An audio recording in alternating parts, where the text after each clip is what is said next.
Enrique Álvarez Areces, doctor en Geología por la Universidad de Oviedo. Actualmente desarrolla su labor investigadora en el Instituto Geológico y Minero CSIC. Es especialista en el estudio de las canteras históricas, la piedra natural y sus relaciones con el patrimonio arquitectónico construido. Nos acercará esta tarde al ciclo de la piedra, que partiendo de sus lechos geológicos es buscada, extraída, transportada y transformada en el marco del ambicioso proyecto edilicio desarrollado en Melque. Adelante, Enrique. Gracias, Fernando, por la presentación.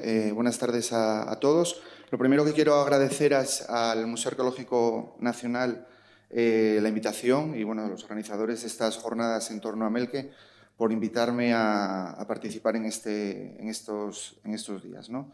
Y concretamente en el día de hoy pues le toca a la geología, ¿no?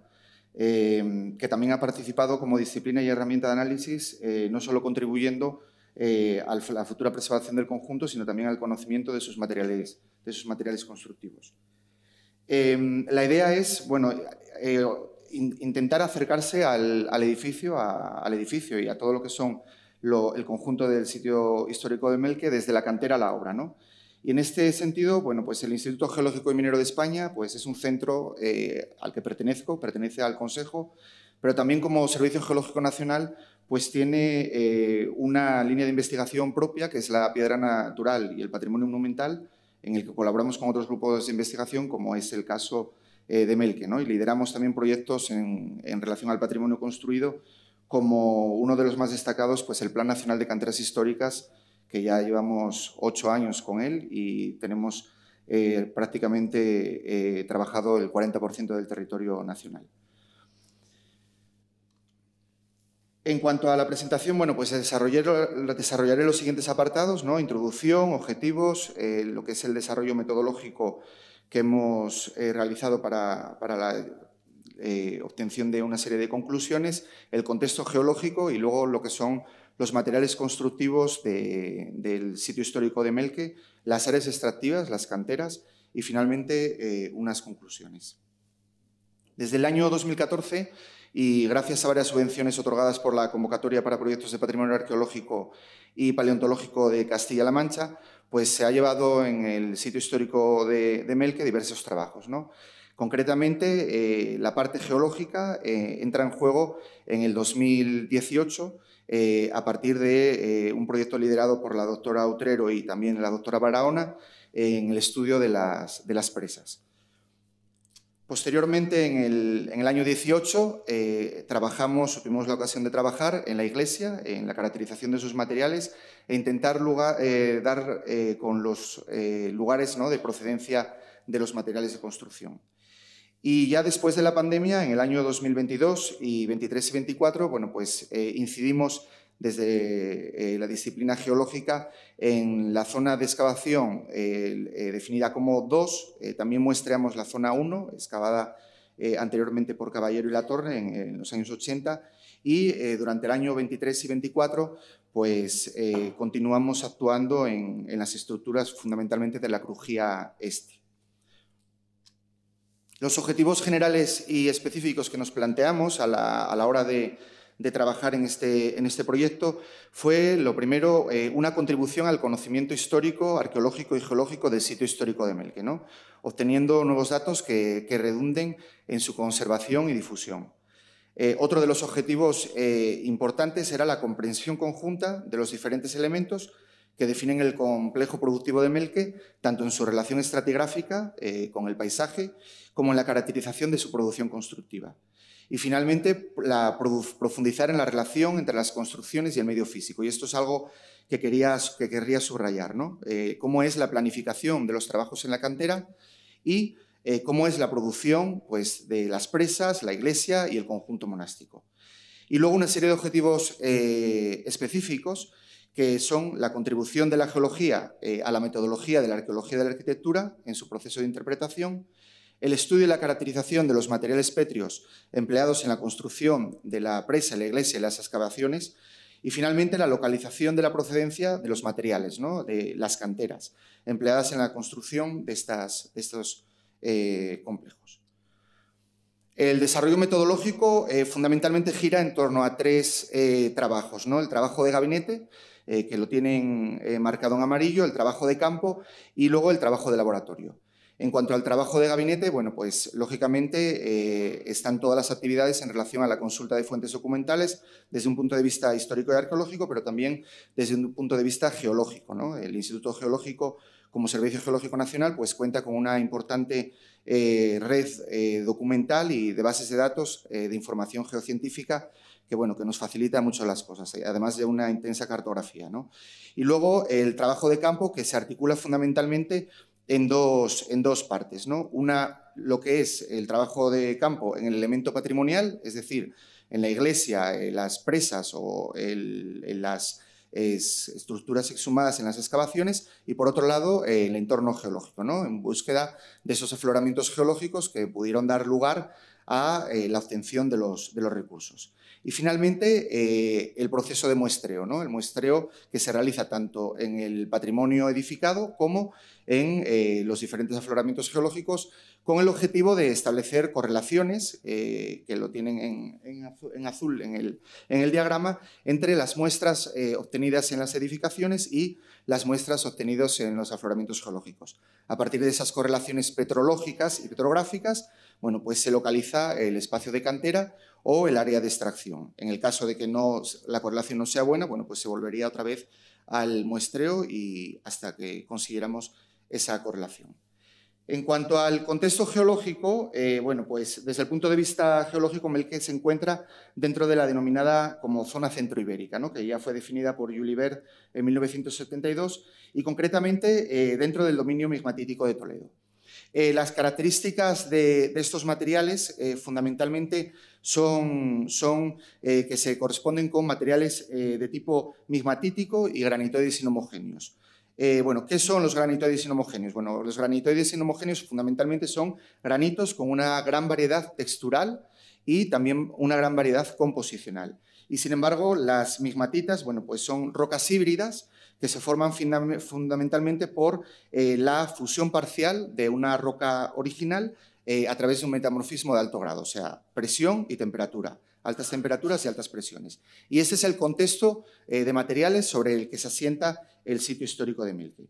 Aparte de esto, bueno, hay una serie de afloramientos graníticos, como pueden ver en la zona más meridional de la hoja geológica de Gálvez, que están representados, bueno, pues diferentes facies graníticas y diferentes graníticos que instruyen posteriormente a las fases deformacionales y que pueden ser lugar, ¿no?, de extracción del recurso, ¿no?, porque fundamentalmente ahí es donde está la mayor parte de los afloramientos graníticos. Y bueno, también como una curiosidad geológica, en esta zona bueno, pues se da lo que se denomina como la banda milonítica, que es una banda a escala regional de deformación dúctil, una fractura que provoca deformaciones en los materiales. Todo eso lo veremos a continuación. La investigación geológica fundamentalmente, por tanto, se establece en tres contextos, ¿no? Por un lado, las presas, por otro lado, la iglesia y finalmente la excavación de la zona 2. Y la idea es caracterizar los materiales pétreos que componen estas estructuras, localizar su procedencia y fundamentalmente dos objetivos, ¿no? El conocimiento del medio físico y los recursos disponibles y, por otro lado, las estrategias y planificación en cantera para entender la producción constructiva desde sus inicios, ¿no? Como he dicho anteriormente, desde la cantera a la obra. En cuanto a las presas, bueno, no me voy a ceñir solamente al tema de los materiales geológicos, porque posteriormente la doctora Barahona incidirá en todos los aspectos y únicamente a partir de este esquema en planta que en su día se publicó la doctora Barahona y Caballero en el 17, bueno, pues vemos cómo hay 5 presas, 3 de ellas en el arroyo sur y 2 en el arroyo norte, y concretamente lo que quería un poco comunicarles es los materiales, ¿no? Los materiales que utilizan. Fundamentalmente, en el caso del arroyo sur, la presa 1, Bueno, pues tiene dos estructuras, un muro inicial y un muro recrecido, y como pueden ver son una fábrica fundamentalmente constituida por mampostería, ¿no? Y esa mampostería, esa fábrica de mampostería ya da una idea de cuál puede ser el recurso y de dónde puede venir el recurso. El que no se utilice un tamaño mayor no es más que la imposibilidad, ¿no?, de tener ese material cercano. Y de hecho, los afloramientos más importantes o que se utilizan con más intensidad, bueno, son aquellos que se sitúan a 20 metros prácticamente en las inmediaciones de esta presa y de las que veremos posteriormente. ¿Qué condiciona la explotación de estos materiales? Una intensa red de diaclasado, o sea, de fracturas, que no te permite obtener materiales más allá de 20 a 35 centímetros.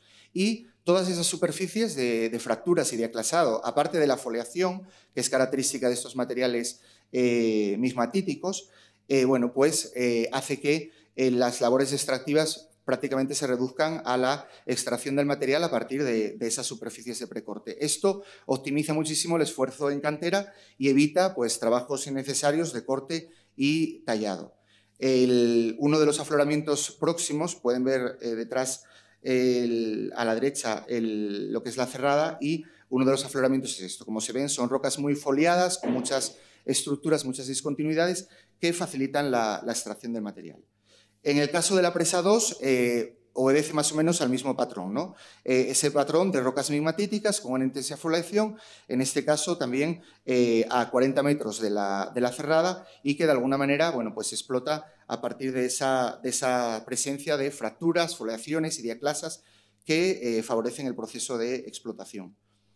Otro de las zonas de explotación asociadas a la presa 2 y fundamentalmente la presa 3, que tendría más o menos el mismo esquema productivo, pero en este caso el área de explotación se encuentra al oeste, a 50 metros de la presa, y se caracteriza fundamentalmente porque es un área muy tectonizada, ¿no? Está intensamente fracturada y, como pueden ver en la fotografía superior, prácticamente los bloques están sueltos a partir de esa intensa fracturación. Únicamente da lugar a bloques de 20-30 centímetros, pero fue suficiente para poder explotar y hacer esa pequeña presa. Aquí ven el afloramiento geológico muy fracturado. Prácticamente las labores de explotación son labores de explotación de arranque del material, ya prácticamente está suelto, y pueden ver ahí las marcas e incisiones de la explotación de este recurso. En concreto, las zonas de abastecimiento de material o de canteras relacionadas con la presa 1, 2 y 3 serían estas, expuestas en amarillo. Y en cuanto al arroyo norte, bueno, pues decir que tiene, en cuanto a los materiales y a la geología, pues algunas singularidades respecto a las presas del arroyo sur.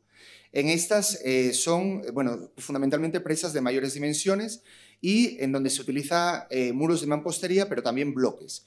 Y estos bloques ya no son de migmatita, sino que aparecen en juego los granitos, o lo que se podría definir geológicamente como granitoides, ¿no?, por su variedad composicional.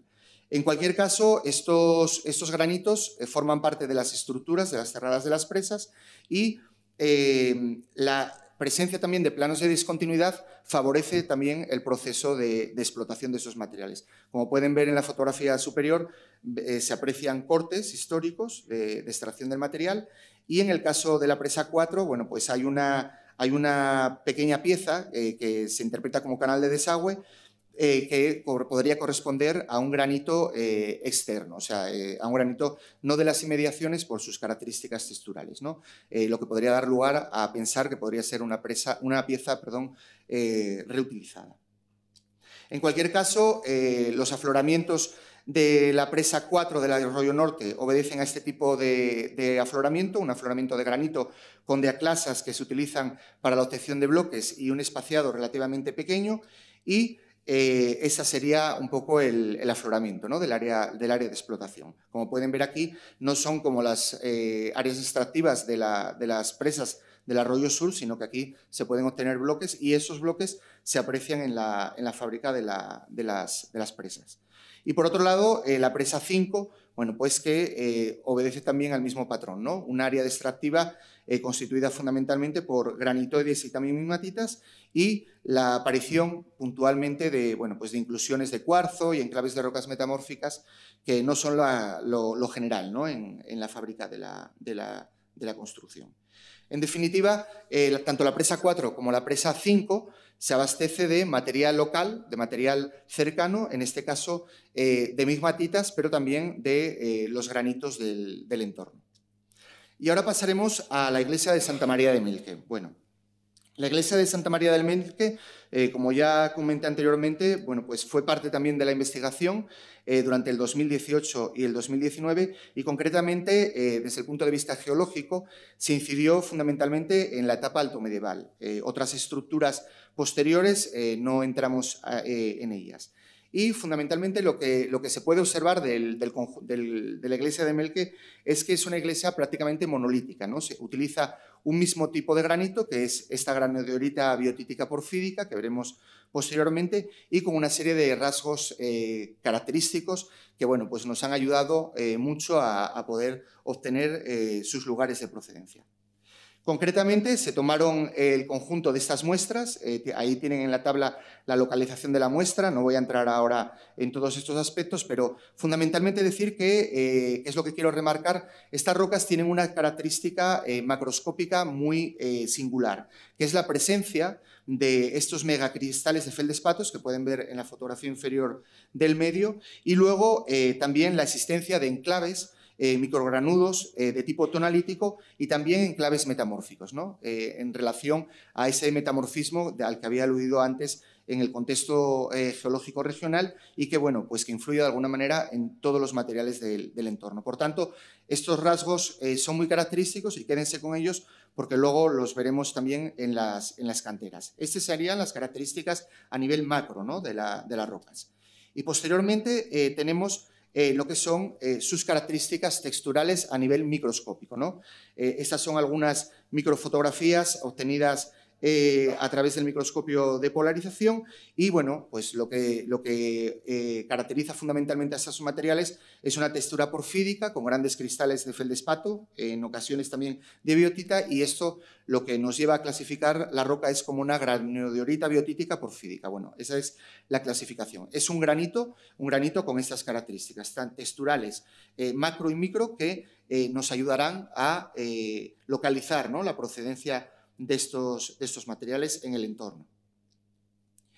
La posición del sitio histórico de Melque es esta y algo que hay que incidir es el inicio de la investigación, ¿no? O sea, toda la zona de Melque es una zona de gran tradición canteril, o sea, hay muchísimas canteras, tanto antiguas como actuales, por tanto, había muchas posibilidades, ¿no? Había muchas posibilidades para poder localizar el recurso. Todas ellas se disponen al sur de Melque en un entorno aproximado de 20 kilómetros, ¿no? Algunas de las canteras sobre las que hemos trabajado, de las que hemos muestreado y que muchas de ellas fueron desechadas porque no cumplían con su correlación a la hora de establecer esa correlación muestra edificio, muestra cantera, son estas, ¿no? Tenemos varias canteras a lo largo de toda esa zona sur de Melque. Es un sector productivo que a día de hoy todavía sigue siendo importante, ¿no? Y ese sector productivo, bueno, pues como pueden ver ahí, obedece a este patrón, ¿no? Es una zona bastante amplia en donde puede haber canteras distantes a 21 kilómetros de Melque, como puede ser la de las canteras en el yacimiento arqueológico de Malamoneda o de las Ventas con Peñaguilera, ¿no?, que actualmente también es una localidad con una gran tradición y una gran cultura en torno al uso de la piedra, ¿no? Y luego otras canteras más cercanas, pues como la cantera del Arroyo Espino o la cantera de Vallehermoso o la del Arroyo Torcón, entre otras. En definitiva, esto era el ámbito de trabajo, ¿no? De esta zona, lógicamente, podría o tendría que salir el material utilizado para la construcción de la iglesia de Melque. En la prospección geológica, bueno, hicimos el muestreo de todos estos entornos geológicos, de todos estos contextos también productivos, y como pueden ver, en todos ellos, bueno, pues había marcas históricas extractivas, ¿no? Es otra de las grandes dificultades el discernir, ¿no? Si esas marcas históricas son o corresponden a una determinada etapa. Eso es uno de los puntos que todavía está por resolver, ¿no? En el mundo y en el ámbito de las canteras históricas.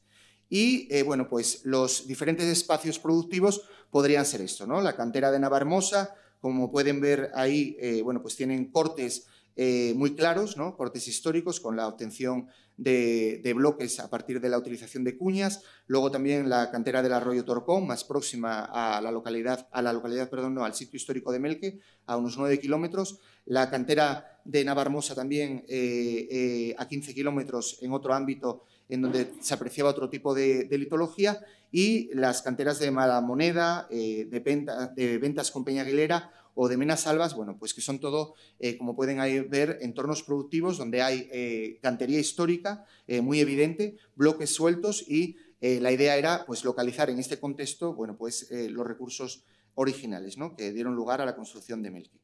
En ese sentido, no voy a entrar en todo lo que son análisis y datos texturales de las rocas y petrológicos y petrográficos, y me voy a centrar en la cantera que localizamos como posible área de explotación del material para la construcción de Melque, ¿no? Y concretamente es esta, la del arroyo Fuente Espino, así se llama el paraje porque la cantera la atraviesa de este a oeste lo que se denomina como el arroyo de Fuente Espino, ¿no? Por los locales. Esta cantera, bueno, pues es así, ¿no? Tiene muchos cortes, tiene bloques sueltos, tiene muchísimas evidencias y trazas de explotación histórica, marcas de cuña, y, bueno, pues es un espacio de cantera importante, ¿no? Importante, y que está situado a 7 kilómetros al sur del sitio histórico de Melque.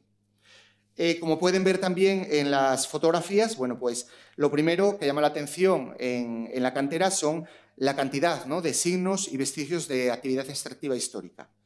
Esos signos y vestigios de actividad extractiva histórica, como ya les he dicho, hay que ponerlos en cuarentena porque, bueno, son zonas en donde se ha sucedido, ¿no?, un trabajo de cantería a lo largo de los años y de los siglos, y por tanto, bueno, pues algunos de ellos obedecerán o corresponderán a explotación histórica relacionado con el sitio histórico de Melque, y otros serán posteriores. Pero lo que quiero destacar es la imagen superior central, como pueden ver, es ese carácter textural que definía antes como enclaves, ¿no? Enclaves de tipo metamórfico, con carácter centimétrico, algunos de ellos llegan a ser hasta de 7 centímetros, que es uno de los rasgos texturales de la roca. Y a partir de ahí, bueno, pues lógicamente comenzamos a trabajar en el muestreo y la correlación de las muestras de ese espacio como posible espacio de producción, ¿no?, de los materiales utilizados en la construcción de la iglesia de Melque.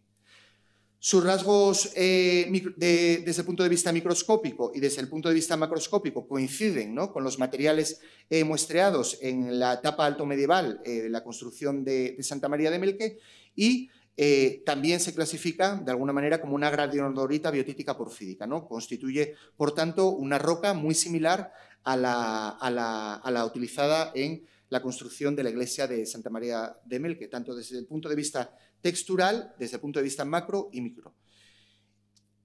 Una vez localizado la cantera, bueno, lo que se hizo fue definir, ¿no?, delimitar el perímetro, ¿no?, el perímetro de explotación que se estableció aproximadamente en 4 hectáreas, 4,36 hectáreas, ¿no?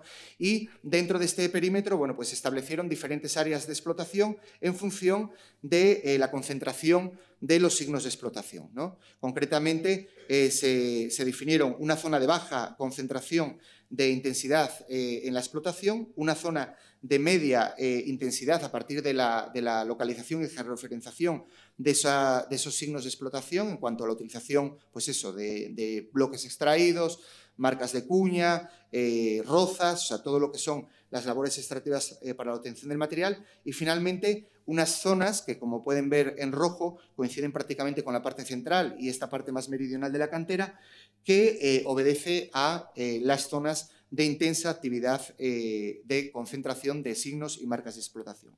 Y es ahí donde más actividad ha habido en esta área de cantera, ¿no? En este espacio de cantera. Y posteriormente, bueno, pues pasamos a lo que es la excavación de la zona 2, ¿no? La zona 2, que como les comenté anteriormente, corresponde con lo que es el conjunto monástico y todas esas estructuras exhumadas en estas excavaciones que se desarrollaron durante fundamentalmente los años 2023, 2024 y 2022, y en donde la geología intervino como parte del grupo de investigación en la caracterización de los materiales. Y lo que vemos aquí, en contra de lo que observamos en la iglesia, bueno, es que de nuevo, como ocurría con las presas, vuelven a hacer uso de los materiales próximos, ¿no? De los materiales locales. Concretamente, mamposterías de bloques de los granitos y granitoides que habíamos clasificado como más inmediatos, ¿no? Como más del entorno, y la utilización también, de nuevo, de esas rocas metamórficas que son las migmatitas, ¿no? Que tienen esas características texturales, bueno, de rocas foliadas, con minerales orientados y, por tanto, podemos llegar a esa conclusión, ¿no? Que en la zona de las estructuras asociadas al conjunto monástico se vuelve otra vez a utilizar, como ocurría con las presas, los materiales locales. No así como ocurría con la iglesia, que utilizaba materiales más distantes y, bueno, ya simplemente viendo la fábrica de la iglesia podemos llegar a esa conclusión, ¿no? Que los materiales no son del entorno, sino que han buscado materiales tecnológicamente apropiados para poder llevar a cabo esa construcción. Y en cuanto a la zona 2 y las estructuras exhumadas en el 2022, bueno, pues de nuevo otra vez esas clasificaciones petrográficas que vuelven otra vez a incidir en lo mismo, ¿no? Son materiales del entorno, mamposterías y bloques graníticos y también mamposterías y de carácter migmatítico, bueno, pues que tienen o recurren a los materiales más cercanos, más próximos a la edificación. En cuanto a la excavación de la zona 2 en el 2023, bueno, pues se obtuvieron estas muestras y ocurre exactamente lo mismo, ¿no? Que ocurrió en las estructuras localizadas en el 2022. Fundamentalmente son materiales próximos, son materiales locales, son materiales cercanos y fundamentalmente volvemos a tener ese mismo patrón, ¿no? Muros de mampostería construidos fundamentalmente por migmatitas y bloques, en algunos casos, que se corresponden con esos granitos clasificados como una granodiorita porfírica biotítica, pero bueno, son granitos del entorno, son granitos locales. Como expuse en la anterior diapositiva, bueno, pues lo mismo, ¿no? Se trabajó desde el punto de vista textural y desde el punto de vista microscópico con las muestras y, como pueden ver a la izquierda, tienen una muestra, ¿no? de la roca utilizada para la construcción del pilar 1 en la excavación de la zona 2, que se corresponde con una migmatita. Pueden ver la orientación de los constituyentes minerales en el aspecto textural de la lámina delgada. Y luego, por otro lado, bueno, pues los materiales como ejemplo, ¿no? Que se utilizan en la construcción del pilar 2, bueno, pues se corresponden con esos granitos próximos a la construcción. En definitiva, volvemos un poco al patrón de las presas, ¿no? Para la construcción del conjunto monástico, de la zona monástica, recurren a la explotación de material local, recurren a los afloramientos graníticos y migmatíticos del entorno, se apoyan en la existencia de ese diaclasado previo, ¿no? De esa fracturación previa, que como superficies de precorte facilita y optimiza la labor de cantería, ¿no? Y todo lo que es el trabajo de cantera, y por tanto esa optimización de los esfuerzos, bueno, pues es algo que se valora a la hora de hacer esas construcciones y por tanto, bueno, pues recurren a material local. Y con las migmatitas ocurre exactamente lo mismo, ¿no? Son los afloramientos que teníamos en el arroyo sur y que también disponen de ellos para la construcción de estas estructuras y de estas fábricas. Y ahora aquí me quiero parar un poco, que son las conclusiones y, bueno, es lo que quiero remarcar de la exposición. Frente a, bueno, a todos estos datos y conclusiones que se han obtenido, quiero fundamentalmente pararme en estos puntos, ¿no? Lo primero es el subrayar la especialización en el uso de los materiales. O sea, se observa a lo largo de todos los estudios desde el punto de vista geológico un aprovechamiento estratégico de los recursos locales y también de los recursos distantes, ¿no? Según las necesidades específicas de cada construcción. En cuanto a las presas, como pudieron ver, fueron construidas con materiales cercanos, ¿no? Principalmente migmatitas y granitoides. Sin embargo, la iglesia utiliza pues granitos procedentes de canteras más distantes, ¿no? Localizadas a 7 kilómetros al sur de Melque. Además, son canteras bueno, pues que prácticamente están a cota, con lo cual el proceso de transporte del material hasta la obra prácticamente bueno, es relativamente fácil, ¿no? En una jornada. Y por otro lado, los muros de las dependencias monásticas bueno, pues, se levantan con materiales próximos, ¿no? Al igual que ocurría con las presas, fundamentalmente migmatitas y granitoides. Otro punto que es interesante en cuanto a una conclusión, ¿no? Desde el punto de vista de la investigación geológica del sitio histórico de Melque es la optimización en la selección y extracción de los materiales. Los constructores seleccionaron cuidadosamente los recursos y eso es algo que no da lugar a duda, ¿no? A partir de los estudios que se han realizado desde el punto de vista geológico. Y utilizaron las diaclasas como superficie de precorte natural, lo que facilitaba la extracción y la definición del tamaño de los elementos constructivos. Y ese espaciado entre las diaclasas, o sea, esa red, ¿no? de fracturas, de diaclasados y también de discontinuidades, en el caso de las migmatitas, pues condicionaba el uso de mampostería o el uso de bloques para las construcciones. Por otro lado, otro punto interesante es la interacción con el territorio. La construcción del conjunto histórico de Melque está intrínsecamente ligada a los recursos geológicos del entorno y estos influyeron directamente en las decisiones constructivas. Y por último, dos cuestiones más, ¿no? Una, que creo que es necesario profundizar, y bueno, así hemos llegado a esa conclusión, en el conocimiento de la cantera. Hasta ahora hemos localizado un posible entorno productivo, que es la cantera del arroyo Fuentes Pinos, situada a 7 kilómetros de Melque, pero todavía queda un gran trabajo por hacer. Queda un trabajo por hacer en torno al análisis geoquímico de las muestras, tanto como fluorescencia y difracción de rayos X, para caracterizar de una manera más idónea los materiales y establecer una correlación mucho más ajustada a la realidad. Es fundamental también ordenar el proceso extractivo, ¿no? Mediante la secuenciación de los diferentes frentes de explotación y los trabajos en cantera, y fundamentalmente también es importante, y eso es otro reto que tenemos marcado, realizar una cartografía de detalle de las diferentes facies graníticas en la cantera, ¿no? Y eso lógicamente pues, nos dará puntos de vista y nos dará una perspectiva del trabajo de cantera en relación al sitio histórico de Melque.